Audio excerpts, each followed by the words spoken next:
তো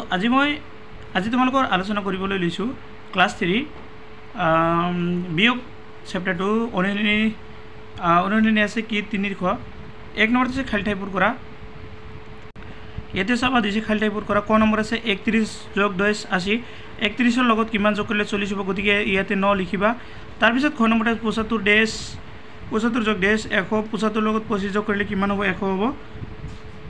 তাৰ পিছত ডেশ যোগ 160 গতিকে 350 ৰ পৰা 160 বাদ দিলে কিমান 190 হয় গতিকে 190 খালি ঘৰত আৰু ঘ নম্বৰত কৈছে ডেশ 490 মানে কিমান যোগ কৰিলে 810 হ'ব গতিকে 320 যোগ কৰিলে কিমান হ'ব 810 হ'ব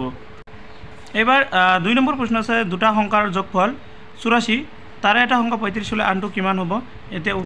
তো উত্তৰটো চোৱা দুটা সংখ্যাৰ যোগফল হৈছে 84 তাৰে এটা সংখ্যা দি আছে 35 এতেকে আনটো সংখ্যা 84 ৰ পৰা 35 বাদ দিলে কিমান ওলাব 49 গতিকে 84 ৰ পৰা 35 বাদ দিয়া হৈছে কিমান ওলাই 49 এটোই উত্তৰ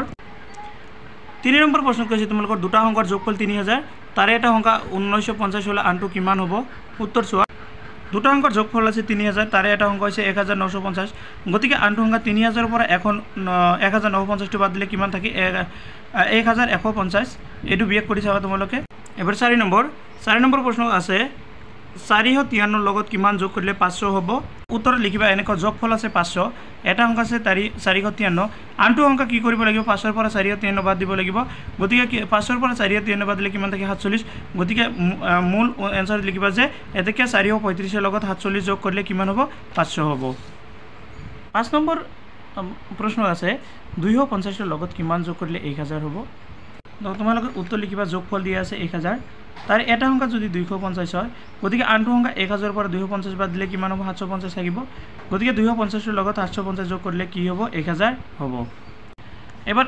6 নম্বৰ প্ৰশ্ন তোমালোকৰ এখন কিতাপৰ দাম 140 টকা তোমাৰ হাতত 80 টকা আছে আৰু কিমান টকা হলে তুমি কিতাপখন কিনিব পাৰিবা কিতাপৰ দাম হৈছে 140 তোমাৰ হাতত আছে 80 টকা কিমান ভৰিলে তুমি কিতাপখন কিনিব পাৰিবা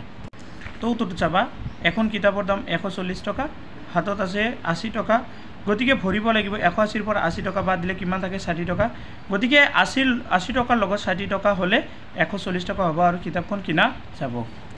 8 নম্বৰত কৈছে তিনিটা অংকৰে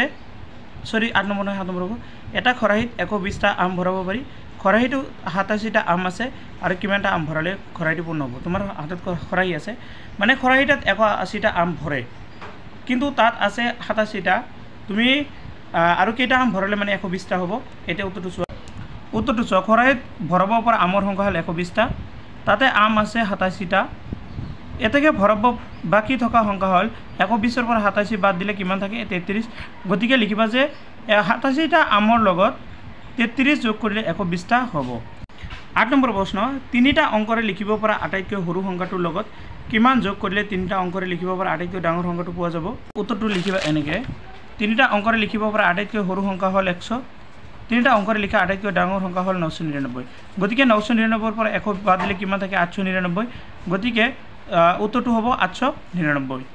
9 নম্বৰত আছে এখন মোনাত 90টা বগৰী আছিল কাৰণ কৰণে 40টা ৰমেনে 30টা আৰু বাকি কেইটা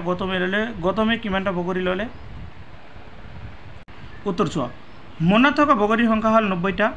কৰণে ৰমেনে ললে 40 যোগ 30 মানে 70টা ললে এতেকে গৌতমে কিমানটা লব এই 90 ৰ পৰা 70টা বাদ দিলে থাকে কিমান 20টা গতিকে গৌতমে কিমানটা ললে 20টা এবাৰ 10 নম্বৰত আছে 700 সংখ্যাটো 320 তকৈ কিমান ডাঙৰ এনেকৈ লিখিবা যে সংখ্যাটো হল 800 তাৰে এটা হল 320 গতিকে আনটো হ'ব 720 ৰ পৰা 320 বাদ দিয়া কিমান থাকিব 380 গতিকে 700 সংখ্যাটো 320 তকৈ 380 ডাঙৰ আজিৰ ভিডিও এখিনিলৈকে আৰু নেক্সট ভিডিও পাবৰ বাবে চেনেলটো সাবস্ক্ৰাইব কৰি ৰাখিবা অৱশ্যই মানে ভাল লাগিছে বুলি ভাবো গতিকে ভিডিওটো চোৱাৰ বাবে সকলোকে ধন্যবাদ জনাইছো